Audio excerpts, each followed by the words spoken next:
Okey, kita sambung balik kita punya video tu. Okey, tadi saya dah terangkan berkaitan dengan perkhidmatan ekologi. Okey, the next one, kepentingan biodiversity adalah mengekalkan keseimbangan alam. Okey, untuk gambar ni adalah berkaitan dengan kital air. Air ni daripada laut, mengalami proses evaporation, naik ke atas, condensation dan last sekali diturunkan sebagai hujan. Okey, kalau tak ada proses ni, sumber air kita tu, utamanya dekat sungai-sungai, empangan-empangan, tak dapat dikekalkan. Lama-lama makin surut. Okey, kitar air, kitar oksigen dengan karbon dioksida pun penting. Kita boleh dapat kita punya bekalan oksigen daripada proses fotosintesis pokok-pokok, tumbuh-tumbuhan. So itu pun penting juga. Ada tak? Tak ada. Oh, tak ada kat sini. Dia ada cerita kat sini adalah berkaitan dengan kita air saja. Okey, yang seterusnya adalah sumber bidang perubatan. Sumber bidang perubatan ni penting. Contohnya lah ni dengan pandemik COVID-19 ni. Okey, sumber-sumber ubatan kita, vaksin-vaksin kita kebanyakan datang daripada tumbuhan. Ubat-ubat kita semuanya daripada tumbuhan. Bidang bioteknologi ni satu bidang yang menarik lah. Kalau awak tak mau jadi doktor tapi minat berkaitan dengan perubatan, boleh tepi ke bioteknologi. Dia kaji berkaitan dengan segala-galanya melibatkan perubatan. Dari segi ubat-ubatan, dari segi vaksin, dari segi mesin-mesin yang pakai dalam perubatan, semuanya di bawah bioteknologi. Okey. So yang seterusnya berkaitan dengan pengurusan biodiversity yang berkesan. So kalau awak tengok buku teks awak muka surat 6. Okey. Simple je, satu muka surat saja. Muka surat 6. Okey. Tanpa perancangan yang baik, sumber flora dan fauna diancam kepupusan. Okey, flora ni tumbuhan lah, fauna ni haiwan. Okey. So kalau kita tak buat perancangan yang baik, okey, kemungkinan satu masa nanti, zaman-zaman anak awak, zaman-zaman cucu saya nanti, mereka tak boleh tengok dah macam mana haiwan, contohnya harimau. Macam mana bentuk harimau. Mereka cuma mampu tengok dekat gambar saja atau video saja. So penting pengurusan biodiversity yang berkesan. Okey, yang seterusnya spesies endemik ialah spesies yang hanya dijumpai di kawasan tertentu di bumi dan akan diancam kepupusan. Okey, spesies endemik ni apa? Okey, contohnya tengok apa? Okey, kangaroo. Saya pasti kebanyakan awak lah, even saya sendiri pun, kita cuma pernah tengok kangaroo dekat gambar saja. Tak pernah tengok live. Sebab apa? Dia spesies endemik. Spesies endemik ni, contohnya kangaroo ni cuma ada kat Australia saja. Negara-negara lain tak ada. Ada, tapi dekat zoo, dekat taman-taman haiwan, itu je ada. Okey, ini kita katakan sebagai spesies endemik. Dia mendiami sesuatu kawasan sahaja. Inilah yang paling terkenal sekali, contohnya kangaroo lah. Kangaroo kalau awak tengok dekat Australia ni, dia macam anjing kat Malaysia. Bersepah-sepah tepi jalan. Kalau dekat Malaysia ni susah lah nak jumpa kan. Tapi kalau dekat sana bersepah-sepah tepi jalan. Umpama macam kita jumpa anjing di tepi jalan. Okey, tu kes yang sama. Perumpamaan yang lebih kurang macam tu lah. Kalau awak tengok dekat sini pun, I have never been outside Australia. That makes me neo-endemic. So endemic lah. Dia mendiami sesuatu tempat. Okey, banyak lah. Ni contoh yang kat Malaysia. Cencurut hitam. Okey, cencurut hitam. Dijumpai dekat Gunung Kinabalu. Ni apa benda sebutan dia ni adalah spesies orkid yang ada dekat Gunung Kinabalu. Okey, Gunung Kinabalu ni banyaklah flora dan fauna yang agak orang apa special. Yang terkenal sekali adalah bunga rafflesia itulah. Itu pun dikategorikan sebagai spesies endemik juga. Okey. Ni beruang koala. Nah, ini kangaroo tadi. Okey, ini hanggul. Saya tak pastilah dekat kawasan mana hanggul ni. Okey, tapi dikategorikan sebagai spesies endemik juga. Macam orang hutan juga hanggul ni. Okey. Ni monkey. Okey, ikan. Okey, contohlah. Okey. Is it too late? Okey. Adakah terlalu lambat untuk kita menjaga biodiversity ni? Okey. Contoh-contoh aktiviti manusia yang mengancam alam sekitar. Okey. Yang pertama sekali, okey, saya akan baca sekali lalu dulu. Lagi saya akan terangkan secara terperinci lah. Penangkapan ikan secara tidak terkawal, penyah hutanan tanpa penanaman semula, pembebasan bahan pencemar ke atmosfera, pencemaran air, penggunaan bahan kimia seperti pestisida, bahan kimia tak organik dan insektisida secara berlebihan, pembangunan tidak terancang, misalnya projek perumahan. Okey.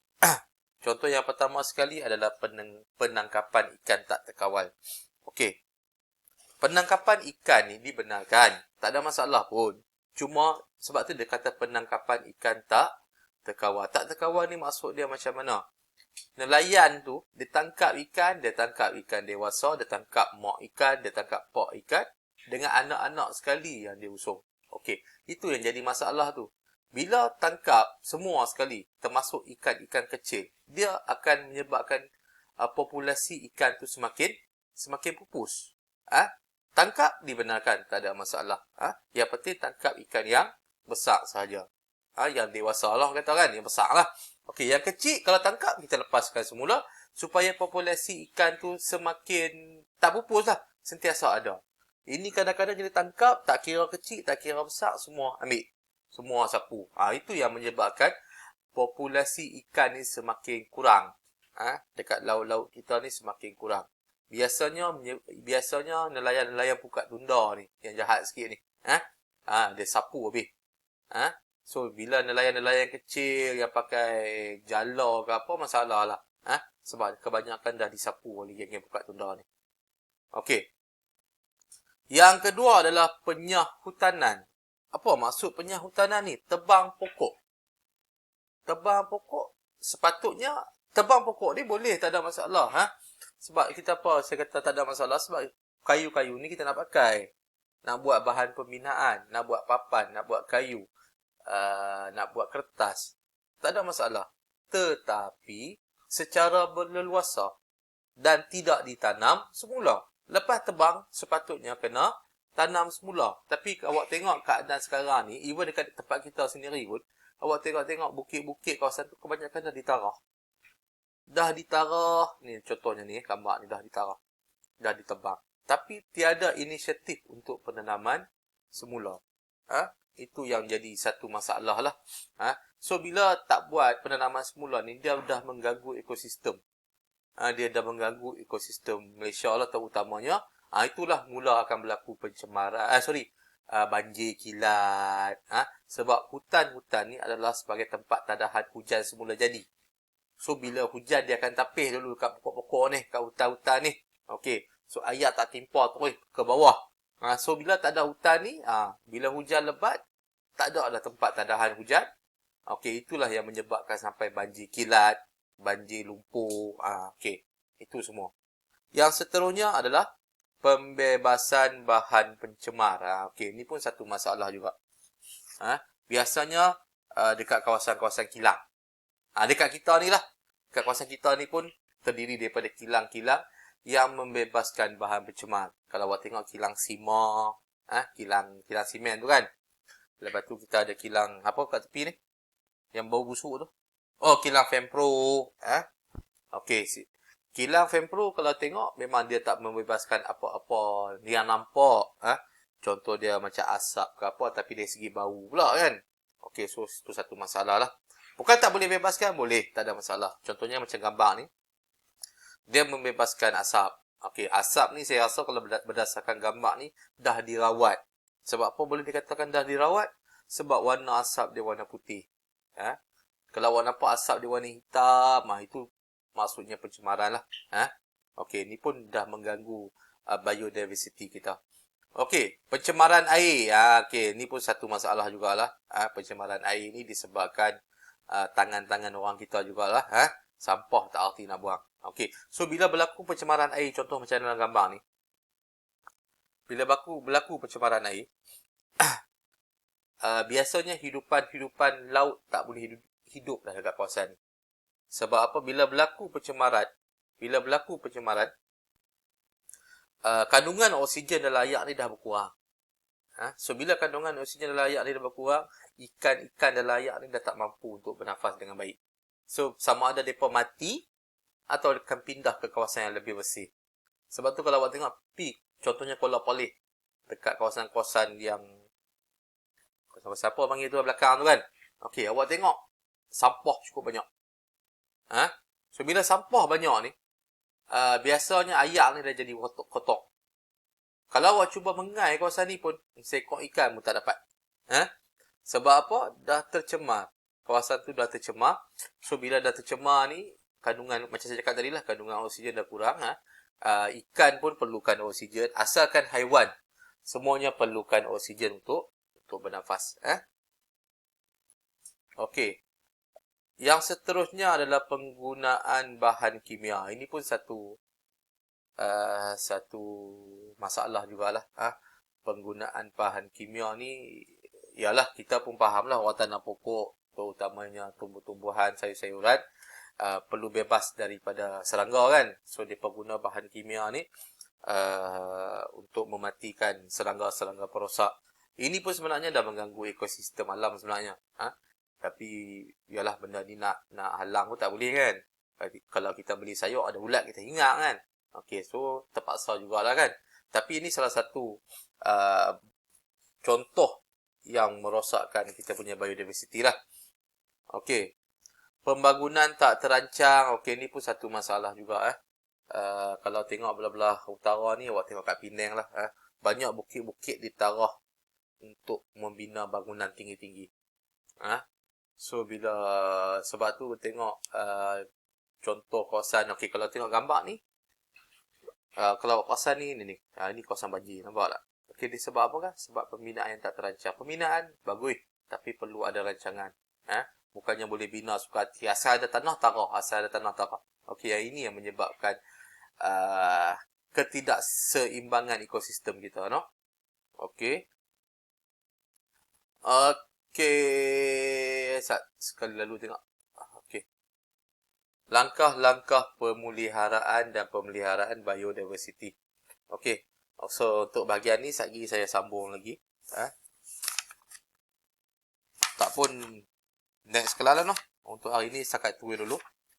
Nanti saya akan sambung lagi sebab video kita pun dah masuk 13 minit. Okey, so kita akan sambung lagi. InsyaAllah kita akan jumpa lagi. So, please lah, tolong tengoklah video-video ni. Ringkas-ringkas je, tak panjang-panjang pun, satu video 15 minit maksimum saya akan buat. Okey.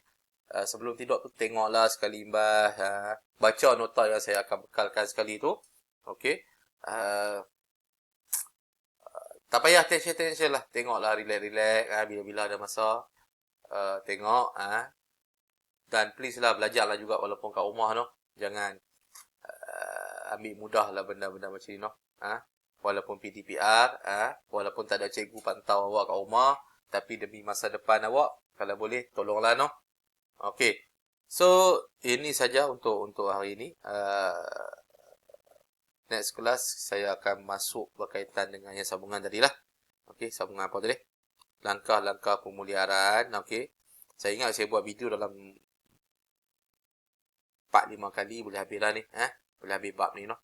Okey. So, nota ni saya akan masukkan dalam WhatsApp group. Boleh baca.